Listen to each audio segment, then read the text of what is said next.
Lena Blue est détentrice d'un DEG en danse et d'un diplôme d'interprétation chorégraphique ainsi que d'un diplôme d'état en jazz et en danse contemporaine et d'un diplôme d'enseignement de la danse. Dans les années 90, elle entame un long processus d'analyse didactique des danses Goka qui se concrétise par l'élaboration d'une nouvelle technique corporelle, la Technica, et l'émergence du concept du Bigidi, affirmé dans l'ouvrage Technica, paru aux auditions Jazor en 2005, édition revue et augmentée en 2021. Elle crée le CDEC, Centre de danse et d'études chorégraphiques, puis la compagnie Trilogie en 1995. Elle obtient par la suite un Master 2 en art caribéen et promotion culturelle en 2015, puis un doctorat en 2021. Depuis 2020, elle développe ses projets au sein de la Fabrique, laboratoire des danses et expressions en mouvement. En 2008, elle obtient la Légion d'honneur et devient officière de l'Ordre national du mérite en 2013. Elle nous reçoit dans son laboratoire pour nous parler du fameux Bigidi et des questions d'identité liées au peuple guadeloupéen.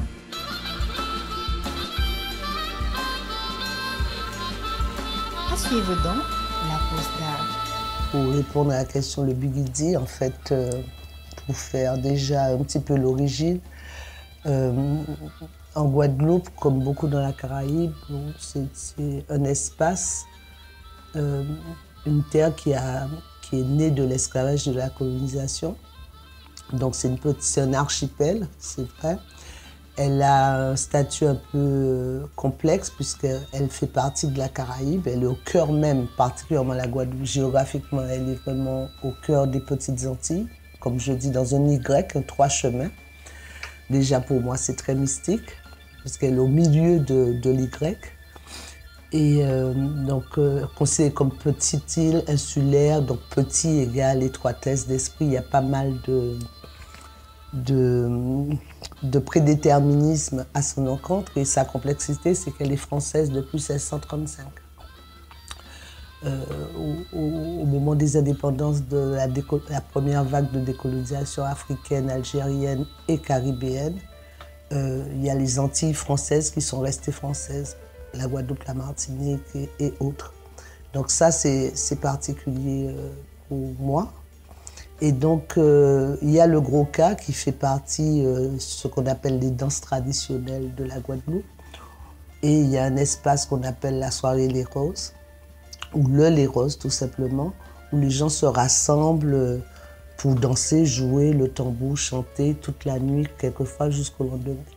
Donc moi, en étant petite, j'ai toujours comment je pourrais dire, appréhender cette danse traditionnelle, pas de manière traditionnelle en fait. J'ai envie de dire, intuitivement, je sentais qu'elle avait quelque chose de plus complexe. Parce que quand on dit danse traditionnelle, pour tout, à la fois pour ceux qui la pratiquent et pour ceux qui la regardent de loin, enfin les étrangers, quels que soient les étrangers, et quel que soit le pays, dès qu'on dit danse traditionnelle, c'est quelque chose de minoré. D'accord. Je pense, dans l'imaginaire collectif. Il y a beaucoup d'exotisme qui se colle à ça peut-être aussi. Je dis toutes les danses traditionnelles, qu'elles soient européennes, qu'elles soient asiatiques, qu'elles soient caribéennes. Si on dit danse traditionnelle, ça n'a rien à voir avec danse académique. Même pour celui qui écoute, si on dit danse académique, il y a un côté de noblesse, de technicité, d'esthétique, de virtuosité qu'on n'attribue pas aux danses traditionnelles. Quand on dit danse traditionnelle, ça évoque danse folklorique, ça évoque éventuellement exotique, puisque la Caraïbe est associée au mot exotique. Donc, bon, moi, j'ai pratiqué cette danse, je la sens, je l'humais, je la voyais, etc.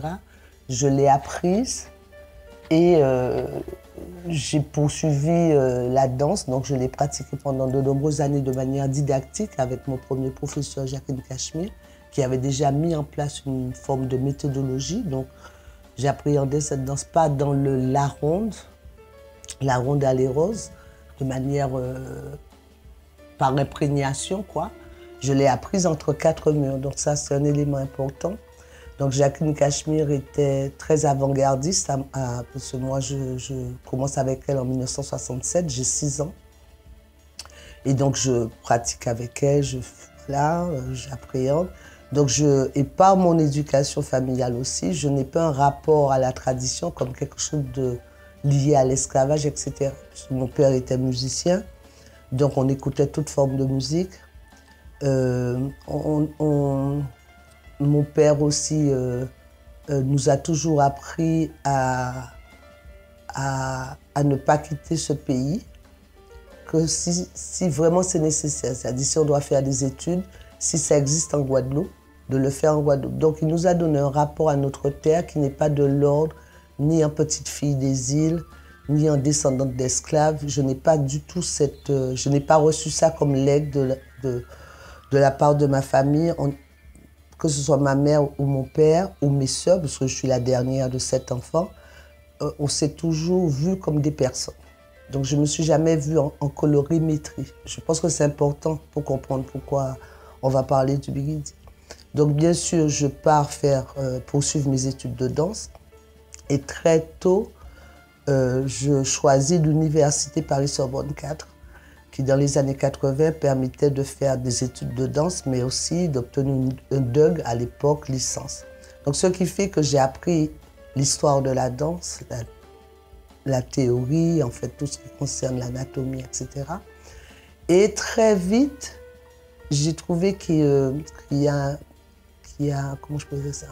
Pour moi, quand on dit histoire de la danse, je dois apprendre l'histoire de la danse, donc de toutes les danses du monde. Et je me rendais compte que ça s'arrêtait à l'histoire européenne, donc la danse classique, la danse moderne. Et donc, et plus j'apprenais du savoir occidental blanc, plus je me disais, c'est porté par des individus, un peuple, et donc il y a la même logique chez moi. Et donc j'ai commencé à chercher à la Bibliothèque nationale l'histoire de la danse Goka, trouver des bouquins, en fait, et il n'y avait rien. Donc j'ai décidé de revenir en Guadeloupe, parce qu'il n'était pas question que je reste en France. Ça, c'était très clair pour moi. Et outillé, il faut le reconnaître, très outillé techniquement, théoriquement sur la danse, globalement. Donc j'avais des outils Et toujours mon intuition, plus je regardais, parce que le Goka est fait de 7 danses, le Tumblak, Oulé, Pajambel, Mende, Kaladja, Grage et les roses. Et surtout le lait rose, c'est-à-dire quand les gens dansaient le lait rose, il y a quelque chose que je voyais ça beau. Je voyais ça complexe, je voyais ça techniquement difficile, sauf que je n'avais pas les mots pour le définir. Et je voyais ça très contemporain. Sauf que c'était cette danse-là, autant par les gens qui la pratiquaient, qui la défendaient, les porteurs de la tradition, la maintenaient et l'appréhendaient comme quelque chose de traditionnel, d'ancestral, qui vient d'Afrique et tout. Et moi, je voyais ça contemporain. Je ne sais pas si tu comprends. Donc, je n'étais pas du tout... voilà. Je voyais ça contemporain de fait, dans sa nature, comme c'est là. Pour moi, c'était contemporain, puisque comme j'avais appris la danse contemporaine, la théorie de l'idéologie, la philosophie, quand je comparais, pour moi, il y avait tous les ingrédients. Je n'avais rien à changer. Donc, je me suis évertuée pendant plus de 20 ans à étudier cette danse, à l'étudier vraiment dans ses moindres mouvements, sur le plan anatomique, sur le plan articulaire, ligamentaire, musculaire, vraiment, et pour inventer une technique. C'est-à-dire, je voyais que c'était compliqué, et pour moi, le Goka avait une technicité. Donc, ça a donné la technique. Et pour la petite anecdote, comme les noms des pas ne sont pas nommés, puisque ça se transmet, j'ai envie de dire, corporellement, oralement, donc j'ai décidé de nommer les pas, répertorier, c'est-à-dire j'ai fait de manière simple, j'ai dit s'il y a des pas qui existent, c'est qu'ils sont en fait le répertoire, puisqu'ils existaient avant moi, et même la nouvelle génération continue de le reproduire. Donc j'ai pu serrer tous les pas qui existent encore aujourd'hui. Et à partir de cette liste de pas, j'ai nommé. Et là, donc j'ai étudié le Tumblak, toutes les danses. Et la danse qui me posait le plus de problèmes, c'était le lait rose.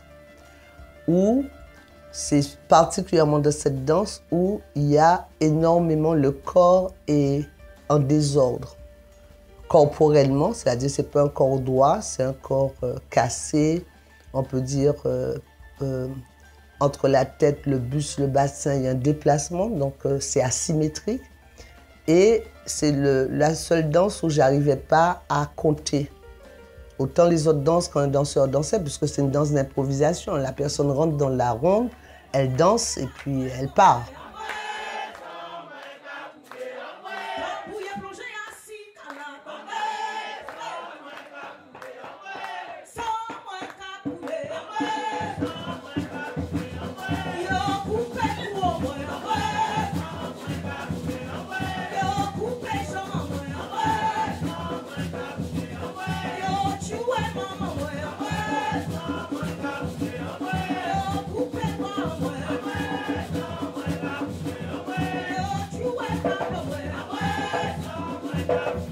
Autant j'arrivais rythmiquement à compter le nombre de pas, autant le Les Roses, quand je commençais à compter, brutalement le danseur quittait la ronde sans prévenir. Ouais. Donc je restais en suspens. Quand un danseur danse, il a à peine commencé à danser, il y a une autre personne qui rentre, qui demande la permission, tu es obligé de partir. Donc j'avais un nouveau danseur, donc c'était très compliqué. Et le rythme même, j'avais du mal à savoir s'il est binaire, s'il est ternaire, en fait. Bref, donc, faute de ne pas pouvoir appréhender cette danse que je connaissais, que je dansais, mais je n'arrivais pas, j'ai envie de dire, de manière scientifique à l'appréhender. Donc, pour nommer cette manière de bouger qui est chaotique, je me suis rappelé d'un vocable que j'entendais petite, bigidi. Ce qu'on dit bigidi, généralement, c'est à l'encontre d'un ivrogne qui tangue par-ci, qui trébuche par-là.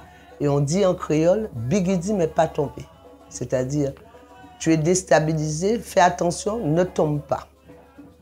C'est un mot qu'on utilise aussi si, par exemple, tu m'apprends une mauvaise nouvelle. Tu vois, je viens de te voir et on me dit « Ah, un tel est décédé ». Alors que je viens de le voir, je veux dire « Ah, un bigidi ». Ça veut dire, émotionnellement, j'ai l'impression que le sol se dérobe. Donc, physiquement, le bigidi convoque une instabilité, une rupture au niveau corporel. Donc, j'avais juste ça.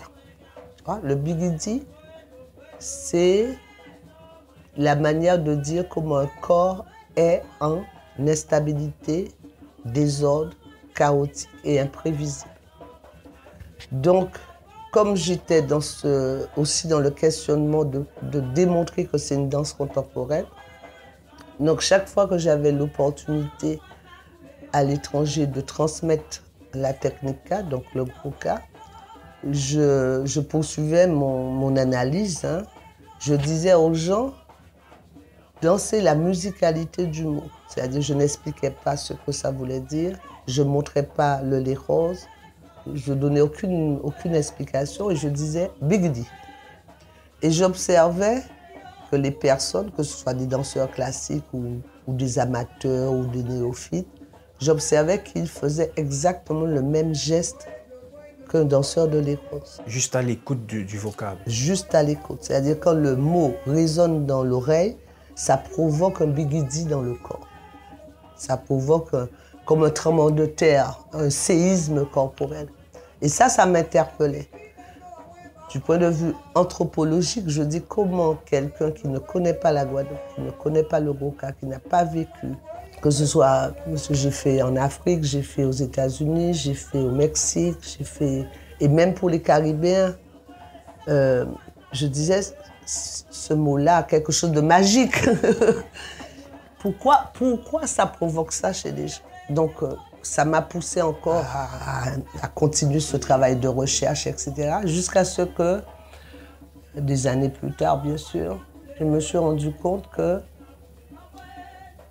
bigidi, finalement, ce que je n'arrivais pas à appréhender dans le Les Roses, qui m'était insaisissable, ce que intuitivement que je trouvais beau, technique, en fait, c'était tout se concentrait derrière ce mot et ce geste bigidi.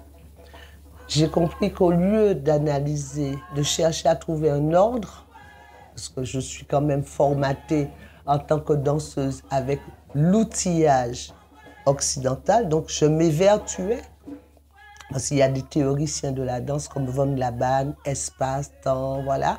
Donc j'essayais d'appliquer, pour étudier ma danse, je mettais en application l'outillage. Et je me suis rendu compte que je ne dois pas faire ça. Je dois intégrer que le désordre est un ordre. Donc on change de paradigme complètement. Que le déséquilibre, c'est notre équilibre. À partir du moment que j'ai changé moi-même mon regard sur ma propre danse et de dire étudie le désordre et ne cherche pas l'ordre pour comprendre le désordre, comprends le désordre et intègre le désordre. Et du coup, ça a éclairé énormément de choses. Donc, je commençais à regarder et à me rendre compte qu'en fait, le beau de ma danse, ce qu'on appelle l'esthétique, c'est le désordre. La technicité, c'est le désordre. Et donc, du coup, je me suis concentrée à étudier uniquement le lait rose. Déjà pour comprendre qu'est-ce qui provoque le bigidi chez le danseur. Je me suis rendu compte que le danseur de Grouka est toujours en instabilité parce que techniquement, le poids de son corps est sur des appuis instables, comme les talons ou le bord externe, que j'appelle le canté, du pied. À partir du moment que tu es sur ces appuis-là, tu es déjà en instabilité. Et l'élément qui est très important, c'est que quand je regardais le danseur de Grouka, il est quasiment comme quelqu'un qui est sous, hein, qui est prêt à tomber, mais bizarrement, il ne touche jamais le sol. Et ça m'a rappelé la phrase « Bigidi, mais pas tomber ». Déséquilibre, mais ne tombe pas. Et en fait, je me suis rendu compte que cette phrase que je disais banalement pour l'ivrogne est hautement philosophique. Et en fait, ça m'a permis de comprendre que derrière le geste bigidi, la manière qu'ont les gens de danser le Grouka n'est pas seulement un héritage de l'esclavage, ça a du sens, ça veut dire quelque chose. Et en fait, là où j'en suis, c'est que le bigidi, c'est l'arme miraculeuse qu'a utilisé nos ancêtres africains pour contrer ce chaos qu'ils ont subi. Parce qu'en fait, dans ma logique, je me dis que ces hommes qui étaient à la verticale, chez eux, sur un continent, avec leur ritualité, leur goût pour tel aliment, faisant la guerre, faisant l'amour, croyant en tel dieu ou pas, changeant d'ethnie, tombant amoureux, enfin, l'humain, quoi. Brutalement, quel que soit par quel moyen, hein, que ce soit les rois qui les vendent ou les blancs qui les kidnappent, qu'importe, le résultat, c'est que brutalement, en tant qu'humain, ils se retrouvent dans un espace étroit, sombre, à l'horizontale, puis à la verticale, coincés, avec d'autres corps qui leur ressemblent, mais ils ne parlent pas la même langue. Et je me dis, en tant qu'humain, même si tu es le plus grand guerrier d'Afrique, tu dois avoir la trouille, tu vois, la peur au ventre, parce que tu ne sais pas où tu vas, tu ne sais pas pourquoi tu es là, et tu ne comprends pas. Et ça dure 2 mois. Et je dis, du point de vue de sensation kinesthésique, ton corps est fixe, mais à l'intérieur, ça ballotte avec le roulis de la mer. Donc, il y a déjà du bigidi. Et que je dis, dès le départ, c'est le premier chaos, le premier bigidi originel. Et en fait, quand ils arrivent sur le continent américain, ils ne font que subir en entropie des bigidi. Donc, le deuxième, c'est qu'ils perdent leur nom. À tout jamais, ils deviennent une généralité. Boadin, nègre, pieza de nègre, négro, etc. Ensuite, il y a une espèce de stabilité au niveau comment je peux dire ça, de leur identité. C'est-à-dire, un nom, c'est une identité, c'est un ancrage, c'est une filiation. Ils changent de nom, ils deviennent un numéro, en fonction de s'ils sont au Brésil, en Guadeloupe, en Martinique, en fonction du maître. Et puis en plus, dans la Caraïbe, ça change beaucoup. On est anglophone. Après, quand les Français ont gagné, on est français. Après, on est espagnol, on est portugais. Donc, tout au long de leur existence, il y a une fluctuation du nommé. Et il y a des changements à chaque fois brutaux. À un moment, quand la France gagne, ils décident de donner des noms. Donc, le précepteur à qui la loi arrive, c'est comme s'il prend un calendrier et il y a des noms comme pain d'épices, tu vois, des noms, c'est des colifichets, quoi. C'est pas des noms. Et donc, il doit s'adapter à ça. Il doit s'adapter à un nouvel ordre social et un nouveau rapport humain. Où c'est arrivé sur le continent, il entend et il comprend qu'il est africain. Il entend et il comprend qu'il est noir. Il doit intégrer, parce qu'il est noir, il ne sait pas pourquoi, hein, il est au stade inférieur et pire, pour l'autre, il est un meuble. Donc il n'est plus humain. Sauf que lui, il sait qu'il est humain. Donc, la stratégie qu'il opère, c'est le Bigidi. Ça veut dire, il va, au lieu de lutter contre ces successions de désordre, de chaos, d'instabilité, il va absorber comme quelque chose de naturel. Il va l'intégrer. Il va le métamorphoser en un état d'être, d'existence, de pensée, de vie. Et il faut ajouter un élément, parce que l'Africain sort sur un continent qui est stable. Il arrive dans un espace qui est instable. Ça veut dire qu'il y a des cyclones, il y a des séismes, il y a des volcans, il y a des raz-de-marée. Donc en permanence, c'est une terre qui est imprévisible.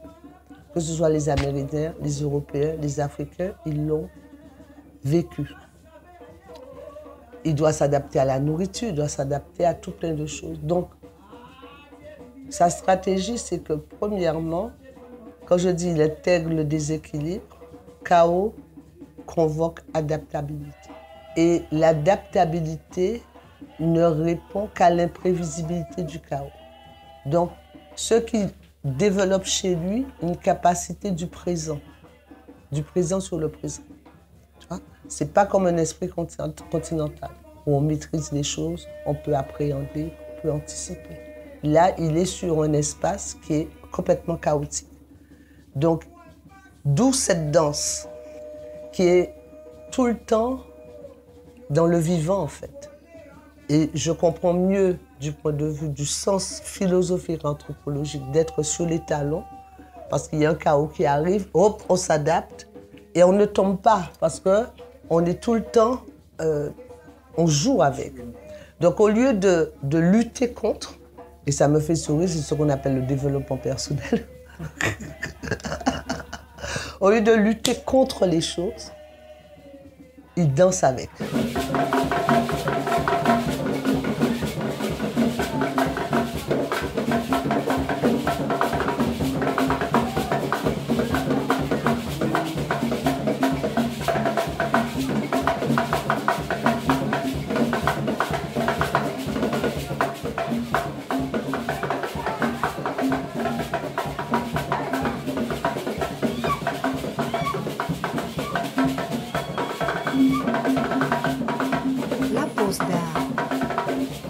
Il contourne. Donc c'est pour ça que le Bigidi, du coup, est polysémique. Ça veut dire instabilité, ça veut dire déséquilibre, ça veut dire chaos, ça veut dire contourner, détourner, camoufler, feinter, esquiver. Tous les types de comportements qui permettent de répondre à la mesure du chaos. Alors quelquefois, en fonction du déséquilibre qui arrive ou de l'imprévisible qui arrive, on attend, on fait silence. Ou alors, on fait comme Suzanne Césaire, à la période de la dissidence. Donc tout est contrôlé, hein, puisqu'il y a un gouverneur qui gouverne l'île. Il n'y a plus de commerce, il n'y a pas d'eau, ils doivent tous produire le savon, l'huile, etc. C'est vraiment la dissidence, il n'y a rien à manger. L'île est en autarcie, y compris en Guadeloupe. Donc, elle, pour amener à la révolution, elle, comme tout est contrôlé, elle fait des poèmes de fleurs, très légers, très badines. Et en fait, mais derrière ces phrases, ces poèmes, il y a un appel à la révolution. Sauf que les gendarmes de l'époque n'ont rien vu. Voilà. Et ça aussi, ça fait partie du Bigidi. C'est pour ça le Caribéen est difficile à appréhender dans la relation à l'autre. Parce que tu ne sais jamais où tu en es. Tu peux avoir un Caribéen qui te dit bonjour tous les jours, vous êtes potes, et puis le lendemain, il passe sur toi, il ne te dit pas bonjour, tu ne comprends pas. Toi-même, tu es déstabilisé. Donc derrière le geste de gros cas, Bigidi, de danser en déséquilibre, pour certains, c'est parce qu'on boit beaucoup de rhum, donc on est instable. Pour moi, ça a un sens philosophique et anthropologique beaucoup plus profond que cela. Pour moi, c'est l'intelligence de nos ancêtres qui ont dit on ne peut pas lutter contre cette chose-là.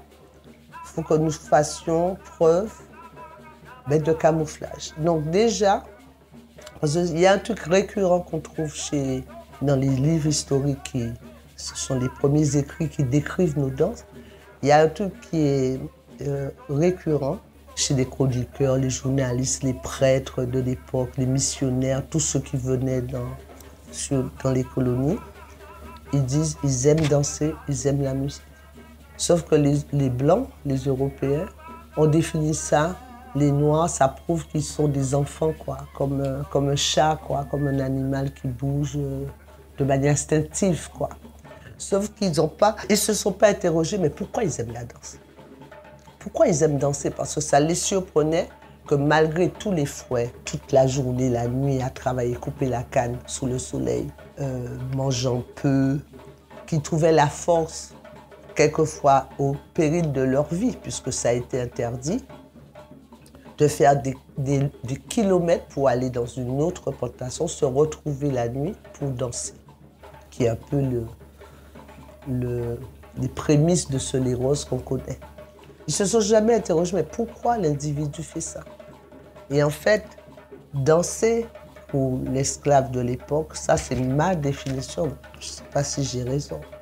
C'est pas simplement se défouler, genre, tu vois, on lâche les choses. C'était l'endroit où ils déposaient leur humanité, ils préservaient leur humanité. Et surtout, cette technique de danse, de déséquilibre, c'était leur manière. Parce que quand c'est en désordre, tu ne peux pas lire. La preuve, je n'ai pas pu lire ma danse, parce que ça n'a pas d'ordre. Donc c'est déjà une technique, une stratégie de guerre, pour que l'autre ne lit pas ce qui se trame. Ils ont utilisé la danse, la musique, le conte, tout ce qui est de l'ordre culturel, comme un médium en fait, un média pour y déposer dans le corps. Et ça, je trouve ça génial. C'est-à-dire ce corps noir a été dénié, déshumanisé du point de vue de l'autre.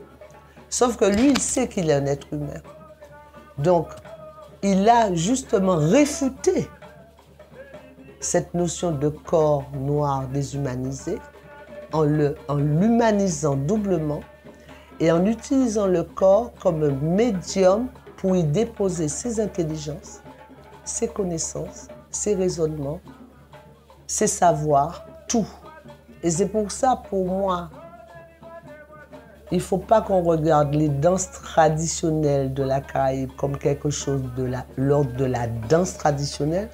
C'est là qu'on peut lire l'histoire, qu'on peut lire la vision du monde, comment il pense le monde, comment il comprend le monde, comment il est en relation avec l'autre. En fait, tout ce qui relève d'une civilisation. Donc pour moi, le Bigidi répond à tous ces enjeux.